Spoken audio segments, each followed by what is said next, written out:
നമസ്കാരമുണ്ട്. അശ്വതിയാണ്. ഇന്ന് international yoga day ആണ്.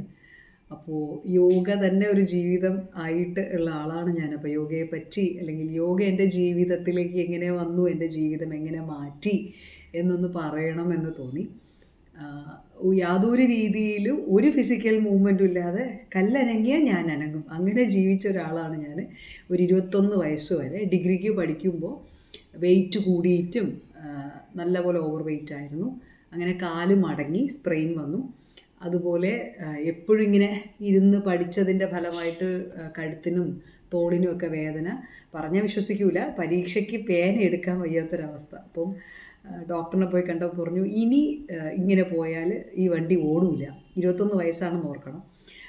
എന്തെങ്കിലും ഒന്ന് ദേഹത്തിന് വേണ്ടി ചെയ്തേ പറ്റുള്ളൂ എന്ന് പറഞ്ഞു. അപ്പോൾ ഒട്ടും ബോഡി കോൺഫിഡൻസ് ഉള്ളൊരു പ്രായമല്ല, നമുക്ക് നമ്മുടെ ശരീരത്തിനെ പറ്റി അത്ര വലിയ വിശ്വാസമൊന്നുമില്ല. പിന്നെ ഇച്ചിരി ഒരു സ്പിരിച്വലി അലൈൻഡ് ആയിട്ടുള്ളൊരു സ്വഭാവമായിരുന്നു അന്നേ. ഒരു താല്പര്യം ഉണ്ടായിരുന്നുകൊണ്ട് യോഗ എന്തോ എനിക്ക് പറ്റുമെന്ന് തോന്നി. ഒരു മാസം ശിവാനന്ദയിൽ നമ്മുടെ പടിഞ്ഞാറക്കോട്ട, തിരുവനന്തപുരത്ത് പടിഞ്ഞാറക്കോട്ട, അവിടെയാണ് പഠിക്കാൻ പോയത്. അവിടെ ജോയിൻ ചെയ്ത് ഒരു മാസം പഠിച്ചു, അത്രയേ ഉള്ളൂ. അത് കഴിഞ്ഞ് പിന്നെ യോഗ 21 വയസ്സ് മുതൽ കൂടെയുണ്ട്. പിന്നെ കൊച്ചിയിൽ കുറച്ച് കാലം പഠിക്കാൻ പോയപ്പോഴും, ബാംഗ്ലൂർ പോയപ്പോൾ അവിടെയും വേറെ യോഗ പഠിക്കാൻ പോയി. അത് കഴിഞ്ഞ് ജർമ്മനിയിൽ PhDക്ക് വേണ്ടി പോയ സമയത്തും അവിടെയും യോഗ പഠിക്കാനായിട്ട് അവിടുത്തെ യൂണിവേഴ്സിറ്റിയിൽ യോഗ ഓഫർ ചെയ്യുന്നുണ്ടായിരുന്നു. അങ്ങനെ പഠിച്ചു. അപ്പോൾ ത്രൂ ഔട്ട് എൻ്റെ ഒരു ലൈഫിൽ എനിക്കൊരു ബാലൻസ് തന്നിരുന്നത് യോഗയാണ്. കാരണം എപ്പോഴൊക്കെ താളം തെറ്റുന്നു എന്ന് തോന്നുന്നു, അപ്പോഴൊക്കെ നമ്മളെ പിടിച്ചു നിർത്തുന്ന ഒരു സാധനം ഉണ്ടല്ലോ, അതെനിക്ക് യോഗയാണ് പൂർണ്ണമായിട്ടും. ആരോഗ്യപരമായിട്ടും അതെ, മനസ്സിൻ്റെതായാലും അതെ. എപ്പോഴൊക്കെയും നമ്മളൊരു സ്ലഗിഷായി, ഒരു ഉണർവില്ല, അങ്ങനെയൊക്കെ ഇങ്ങനെ പല ലെവലിലേക്ക് താഴുമ്പോൾ ഉയർത്തിക്കൊണ്ടുവരാൻ എന്നും യോഗ കൂടെ ഉണ്ടായിരുന്നു. അതൊരു കൂട്ടുകാരനൊക്കെ, ഒരു കൂട്ടുകാരി കൂടെ ഉള്ള പോലെ നമുക്കിപ്പോൾ ഉണ്ടായിരുന്നൊരു കാര്യമാണ്. അത് കഴിഞ്ഞ് PhD ഒക്കെ കഴിയാറായപ്പോഴത്തേക്കും, PhDക്ക് ഏകദേശം ആയപ്പോൾ തന്നെ എനിക്കൊരു ധാരണ ഉണ്ടായിരുന്നു, ഇത് നമ്മൾ നിൽക്കേണ്ട ഒരു ഏരിയ അല്ല, വേറെ എന്തോ ആണ്. പക്ഷെ വേറെ ഒന്നും ചെയ്യാൻ അറിയാതെ, എന്നാൽ ആവശ്യത്തിൽ കൂടുതൽ അക്കാഡമിക് ഡിഗ്രികളും കയ്യിൽ വെച്ച് ഇനി എന്ത് തൊഴിലെന്ന് ആലോചിച്ച് നിന്നൊരു സമയമുണ്ട്. 2018 ആയപ്പോൾ ഡിഫൻസൊക്കെ കഴിഞ്ഞിട്ട് വളരെയധികം മാനസിക സംഘർഷം. വെച്ചാൽ 2 മാസ്റ്റേഴ്സും ഒരു PhD ഒക്കെ ആയിട്ടും എന്ത് പണിയെടുക്കണമെന്ന് അറിഞ്ഞുകൂടാ. ഈ പണി തുടരാൻ താല്പര്യവുമില്ല. ഉറങ്ങാത്ത കുറേ ദിവസങ്ങൾ, അല്ലെങ്കിൽ ഒരു വർഷം തന്നെ നേരെ വൃത്തിയായിട്ട് ഉറങ്ങിയിട്ടില്ല. അപ്പോൾ അങ്ങനെ ബുദ്ധിമുട്ടുന്നൊരു സമയത്ത് ഇങ്ങനെ പലയിടത്തുനിന്നും കേട്ടൊരു വാക്കാണ് ഈ മെഡിറ്റേഷൻ എന്ന് പറഞ്ഞത്. അപ്പം യോഗ ആസച്ച് ഞാൻ കൂടുതലും പഠിച്ചിരുന്ന അതുവരെയും ആസന അല്ലെങ്കിൽ പ്രാണായാമം ആ ഒരു രീതിയിലാണെങ്കിൽ, ധ്യാനം എന്നുള്ള രീതിയിലോട്ടൊന്നും പോയിരുന്നില്ല. അപ്പോൾ ഇനി എന്തായാലും ഉറങ്ങാൻ വേണ്ടി, അല്ലെങ്കിൽ ഇത്തിരി സന്തോഷം കണ്ടെത്താൻ, അല്ലെങ്കിൽ ഒരു മനസ്വസ്ഥതയ്ക്ക് ഉറക്കമാണ് കേട്ടോ പ്രധാനം, ഉറങ്ങാൻ പറ്റണില്ലായിരുന്നു. അപ്പോൾ അങ്ങനെയാണ് വീണ്ടും മെഡിറ്റേഷൻ പഠിക്കാനൊന്ന് പോയി ചേർന്നത് മാത്രമേ അറിയൂ. പിന്നെ ഇങ്ങനെ ഒരു കാന്തം വലിക്കുക എന്ന് പറയില്ല, അതുപോലെ വലിച്ച് എന്നെ യോഗയിലേക്ക് തന്നെ വരണം എന്നിങ്ങനെ മനസ്സ് വല്ലാണ്ട് പറയുന്നൊരു സമയമായിരുന്നു. കുറേ അധികം എനിക്ക് തന്നെ ഒരു ഉറപ്പില്ലാത്തൊരു ഡിസിഷനായിരുന്നു. ചുറ്റുമുള്ളവരുടെ കാര്യം പിന്നെ അത്രയും തന്നെ ഇല്ല. അങ്ങനെ ഒരു വല്ലാത്തൊരവസ്ഥയിൽ നിന്ന് TTC ഒക്കെ എങ്ങനെയൊക്കെയോ എടുത്തു. ധാരാളം പേഴ്സണൽ ഇഷ്യൂസൊക്കെ ഉണ്ടായിരുന്ന സമയമായിരുന്നു. അതങ്ങനെ വരുള്ളൂ എന്നാണ് പൊതുവെ പറയാം. നമ്മൾ അത്രയും കഷ്ടപ്പെട്ട് ഈ ഒരു രീതിയിലേക്കൊക്കെ വരുള്ളൂ എന്ന് പറയും. കാരണം അത് അത്രയും വാല്യൂബിൾ ആണെന്ന് ഇന്ന് എനിക്കറിയാം.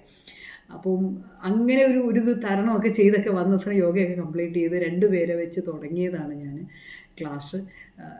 യോഗ ക്ലാസ് തുടങ്ങിയ ശേഷം നമ്മൾക്ക് എൻ്റെ ലൈഫിൽ ഏറ്റവും ക്വാളിറ്റി ആയിട്ട് പറയുന്നത് ചെന്ന് കിടന്നാൽ ഉറങ്ങാൻ പറ്റുമെന്നുള്ളതാണ്. അപ്പോൾ ഈ ഒരു ജോലി എന്ന് ഞാൻ ചൂസ് ചെയ്ത ശേഷം ഈശ്വര സഹായം എനിക്ക് അങ്ങനത്തെ ഒരു ബുദ്ധിമുട്ടില്ല, വളരെ തൃപ്തിയാണ്. ധാരാളം ആൾക്കാർക്ക് ആസ് എ സർവീസാണ് ഞാൻ എന്തെങ്കിലുമൊക്കെ നമ്മളെ കൊണ്ടൊരു ഗുണം ഉണ്ടാവണമെന്നൊരു ഫീലുണ്ടല്ലോ. അപ്പോൾ ആ ഒരു രീതിയിൽ ഡേ ടു ഡേ ബേസിസിൽ നമുക്കൊരു ഫീഡ്ബാക്ക് കിട്ടുന്ന ഒരു ജോലിയാണ്, വളരെ സംതൃപ്തി തരുന്നൊരു ജോലിയാണ്. ആരോഗ്യപരമായിട്ടാണെങ്കിൽ അങ്ങനെ, മാനസികമായിട്ട് ആൾക്കാർക്ക് സ്ട്രെസ് ആയിക്കോട്ടെ, അതിൻ്റെ ബുദ്ധിമുട്ടുകളായിക്കോട്ടെ, ഇല്ലെങ്കിൽ വളരെയധികം ബുദ്ധിമുട്ടുന്ന, അതായത് ഇമോഷണലി ഇപ്പം വേണ്ടപ്പെട്ട ഒരാൾ നഷ്ടപ്പെട്ടു, അങ്ങനെയൊക്കെ വളരെയധികം കഷ്ടപ്പെടുന്ന പല ആൾക്കാരും നമ്മളടുത്തേക്ക് വരാറുണ്ട്. യോഗ എന്നൊരു ഇതിൽ നമ്മളൊരു ഇൻസ്ട്രുമെൻ്റാണ്, നമുക്ക് പഠിപ്പിച്ചു കൊടുക്കാൻ, നമ്മളായിട്ട് ഡെവലപ്പ് ചെയ്തൊരു ടെക്നിക്കൊന്നും അല്ല എങ്കിൽ പോലും നമുക്കത് പഠിപ്പിച്ചു കൊടുക്കാൻ ഒരു ഇൻസ്ട്രുമെൻ്റായി നിൽക്കാൻ പറ്റുന്നത് വലിയൊരു അനുഗ്രഹമായി കരുതുന്നു. ഇപ്പോൾ ഏകദേശം 5.5 വർഷമായി പഠിപ്പിക്കാൻ തുടങ്ങിയിട്ട്.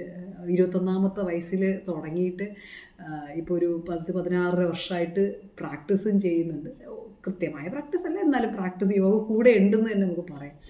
അപ്പോൾ ആ ഒരു രീതിയിൽ എന്നെ മാറ്റിയത് യോഗയാണ്. ഒരു 5.5 വർഷമായിട്ട് പ്രത്യേകിച്ച് ടീച്ചറായ ശേഷം ഞാൻ മാറിയത് എത്രയാണെന്ന് എനിക്ക് മാത്രമേ അറിയൂ. അത്രത്തോളം നല്ല മാറ്റങ്ങൾ ഉണ്ടായിട്ടുണ്ട്. ആസ് എ പേഴ്സൺ ഞാൻ നല്ലപോലെ വ്യത്യാസം വന്നു. ഇനി സ്റ്റുഡൻസിനാണെങ്കിലും നമ്മളെ കൊണ്ടാകുന്ന രീതിയിൽ അറിവുകൾ പറയാനും അവർക്ക് യോഗ വഴി ധാരാളം രീതിയിൽ നമുക്കൊരു സഹായം ചെയ്യാനും ഒക്കെ സാധിക്കുന്നുണ്ട്. അപ്പോൾ വലിയ സന്തോഷമാണ് യോഗ എന്നൊരു ഫീൽഡിലേക്ക് വരാനായിട്ട് സാധിച്ചത്. എപ്പോഴും യോഗയെപ്പറ്റി പറയുമ്പോൾ ഞാൻ എപ്പോഴും എൻഡ് ചെയ്യുന്നൊരു കോട്ട് ഇതാണ്: health is wealth, peace of mind is happiness, yoga shows the way എന്നാണ്.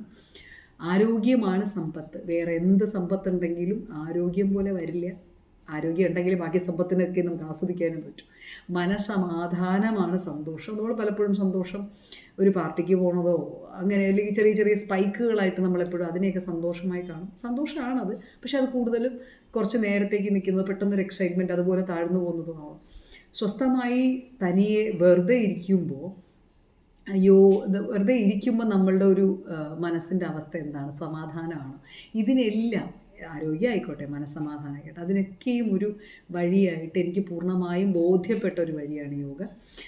അപ്പോൾ അതിൽ നിൽക്കാൻ സാധിച്ചതിലും അത് ബാക്കിയുള്ളവരിലേക്ക് എത്തിക്കാൻ സാധിച്ചതിലും വലിയ സന്തോഷം, വലിയ സംതൃപ്തി. നമസ്തേ. Happy international yoga day.